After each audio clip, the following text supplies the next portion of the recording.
오늘 동네에 이번 겨울 첫눈이 왔더라고요. 추운 겨울이 정말 시작된 것 같아요.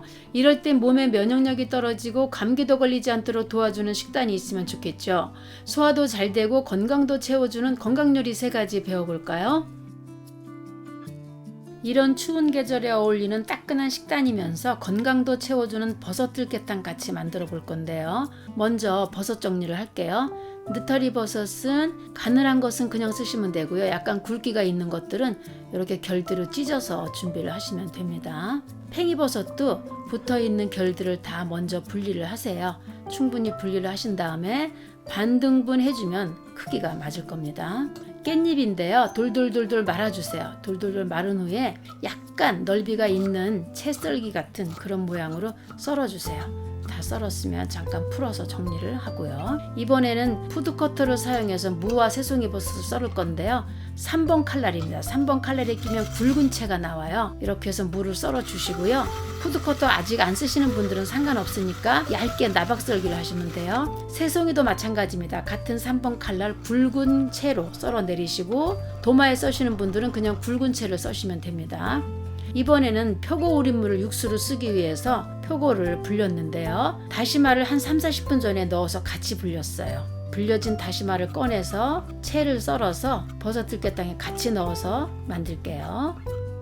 이제 육수를 부으면서 끓일 준비를 할 건데요. 여러분들도 각자 가지고 있는 남비나 웍을 준비해서 시작하시면 됩니다. 육수는 5컵쯤 잡을 거고요. 불린 표고도 같이 넣어서 준비를 합니다. 그리고 시작하는 불은 센 불이에요. 그러니까 각자 센 불을 켜시고요. 오일 코알을 사용하시는 분들은 245도를 켜시면 됩니다.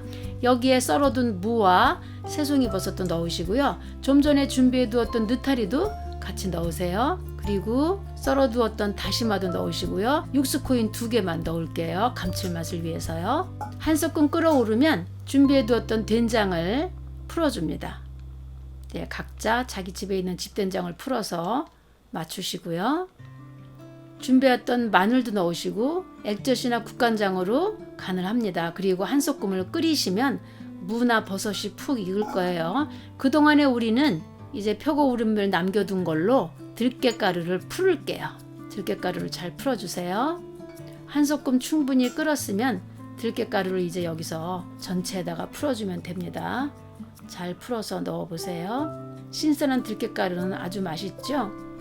풀어서 저어봤더니 이제 들깨탕 모양이 나오잖아요. 끓어오르기 시작하면 팽이버섯 썰어둔 것도 위에 넣어주세요. 그리고 소금 한 꼬집쯤 넣어서 마지막 간을 맞추시고요.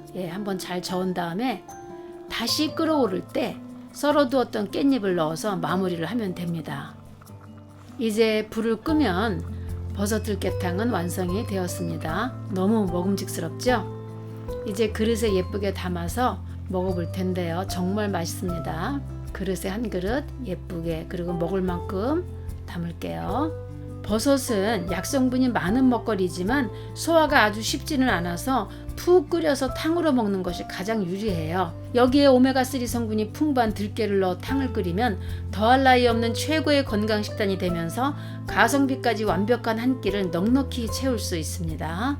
추운 겨울 내내 아무 때나 먹어도 다 어울리는 식단이니까 꼭 만들어서 맛있게 드시고 즐겨보세요. 이번에는 약선 고등어 조림을 하나 배워볼 건데요. 먼저 양파를 넓게, 굵기가 약간 있게 썰어 놓으세요. 그리고 저염 간고등어도 깔끔한 거 준비하셔서 이렇게 반등분씩 하셔서 준비해 놓으세요. 푸드커터에 생강과 마늘을 썰어야 되는데요. 칼은 2번 칼날을 준비합니다. 마늘 100g을 홈에 넣으시고 내리시면 저절로 채가 썰어져요. 이렇게 해서 마늘채를 충분히 썰어 놓으시고요. 덜어 놓은 다음에 이번에는 생강도 채를 썰을게요.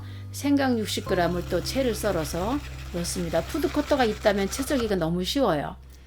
이제 조림 소스를 만들 건데요. 맛간장 3스푼 하시고요. 아가베 시럽이나 알룰로스 1테이블스푼 넣으시고요. 청주를 7테이블스푼을 넣을 거예요. 이 소스는 상당히 간단한데요. 짜지 않고 생선 비린내를 없애주면서 생선의 감칠맛을 올려주는 그런 소스예요. 아주 간단합니다. 이제 바닥이 넓은 스킬렛 종류의 남비나 웍에 양파를 먼저 깔아줄게요. 양파는 적양파, 흰양파 상관없고요. 고등어 손질해 놓은 거 다 얹어서 자리를 잡아주세요. 그리고 먼저 생강 채친 것을 먼저 골고루 얹어서 고등어를 덮어주세요.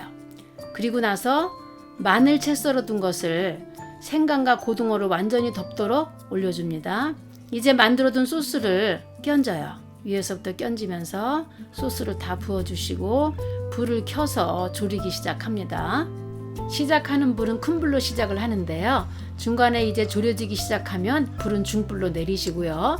한 두세 번쯤 열어서 양념을 계속 위로 끼얹어 주면서 배도록 도와줍니다. 이 소스를 계속 끼얹고 졸이면서 포인트는 생강과 마늘이 푹 익어서 졸여지는 것이에요. 지금 보이시죠? 너무 먹음직스럽게 생강과 마늘이 푹 익었잖아요. 매운맛이 전혀 나지 않거든요. 이제 그릇에 담으면서 먹을 준비를 하는데요. 제가 몸이 많이 아팠을 때 많이 만들었던 음식이에요. 요즘 햇마늘 햇생강철이고 고등어는 등푸른 생선의 대표 주자격인 생선인데요. 이 세 가지 재료들이 절묘한 조화를 만들어내서 흔하게 먹던 생선조림이 아니고 서로 시너지를 내면서 몸을 채워주는 식단으로 변신합니다. 이제 시식을 해볼 건데요. 짜지 않지만 간이 딱 맞고요. 그리고 생강하고 마늘이 깊이 졸여져 가지고 단맛이 나요. 그리고 고등어는 아주 고소한 생선의 맛이 그대로 올라오거든요. 너무 맛있는 조림입니다. 감기 예방과 치료에도 특별한 효능이 있는 식단이자 집반찬으로 즐겨보세요. 요즘 제철인 단감과 무를 이용해서 무단감 절임을 한번 만들어 볼 건데요. 껍질째 쓸 거기 때문에 미세먼지까지 다 닦아내기 위해서 초음파 세척기에 먼저 한번 닦아줄게요. 초음파에 한번 씻어낸 뒤에 물로 한번 헹구어내면 깨끗해집니다. 먼저 단감을 손질을 할게요. 단감은 반등분을 하신 다음에 꼭지 쪽을 깨끗하게 도려내세요. 약간 두께가 있게 넓은 면대로 먼저 썰어 주시고요. 그 후에 굵은 채가 되도록 썰어 보세요. 모양은 각자 원하는 대로 하셔도 돼요. 꼭 이 모양이 아니어도 상관없습니다. 저는 굵게 채를 쳐서 썰어 봤더니 스틱 모양으로 이렇게 만들어졌는데 젓가락으로 집어먹기에 좋게 하기 위해서 이런 모양을 선택을 했습니다. 이번에는 무도 같은 모양으로 썰게요. 약간 두께 있게 면을 먼저 썰어서 아까 감을 썰은 것처럼 또 굵은 두께로 채 썰듯이 하면 또 스틱 모양이 나오죠. 이렇게 해서 깔끔하게 준비를 합니다. 이제 절임을 할 그릇을 준비하시고요. 무와 단감을 한 켜씩 번갈아 올려주세요. 이제 절임할 양념물을 끓일 건데요. 물을 먼저 부으시고 알룰로스나 원당으로 단맛을 맞춰주시고요. 소금을 넣어서 간을 맞춰줍니다. 한번 팔팔 끓여주시면 돼요. 이제 절임물이 팔팔 끓어오르면 불을 끄시고요. 좀 전에 준비했던 재료들에 부어주면 됩니다. 뜨거울 때 부으셔야 됩니다. 다 부었으면 잠깐 정리를 한 다음에 뚜껑을 잘 덮어서 살짝 식은 후에 냉장고에 넣어서 하룻밤 절이면 됩니다. 겨울물을 산삼에 비교하지요. 또 이 계절에만 먹을 수 있는 단감은 맛도 효능도 아주 탁월합니다. 무와 단감은 궁합도 잘 맞아서 염증을 제거해주고 소화도 돕는데요. 그동안 여러 종류의 절임들을 만들어 봤는데 오늘은 특별한 절임을 한번 만들어 보았습니다. 무와 단감의 절임입니다. 아삭하고 상큼해서 요리를 먹을 때 김치나 피클 대용으로 드시면 너무 좋습니다. 꼭 만들어 보세요.